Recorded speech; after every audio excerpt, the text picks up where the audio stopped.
अस्सलाम वालेकुम दोस्तों, मैं आवाज़ होस्ट अवैज़ अकबर हमारी सिराया सिंधी ऑडियो बुक्स चैनल। दोस्तों अॼु असां एक शख्सियत के बयान कंदासीं जंहिंजो नालो आहे शेख अब्दुल हलीम जोश। तो अचो त उनजे बारे में थोरो पढ़ूं। शेख अब्दुल हलीम जोश पहिरीं मार्च 1932 में ॼाओ। संदसि वालिद जो नालो शेख अब्दुल्लाह अब्द आहे। अदबी ज़ौक़ विरसे में मिलियुसि, जंहिं करे कराची जे नवां आबादी जे इलाइक़े जे हिक सिंधी स्कूल में हमेशह अदबी ऐं अमली सरगर्मियूं रहियूं अथसि। स्कूल जी तइलीम जे दौर में शाइरी सां संदसि दिलचस्पी पैदा थी। पाण मुशाइरनि में पिणु वेंदो हुयो।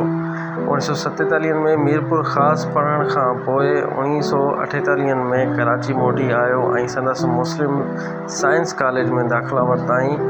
उन वक़्तु बज़्म, अदब, निज़ामी ऐं महफ़िल अहबाब में बाक़ाइदे शेर पढ़णु शुरू कयाईं ऐं उस्तादनि जी हिम्मत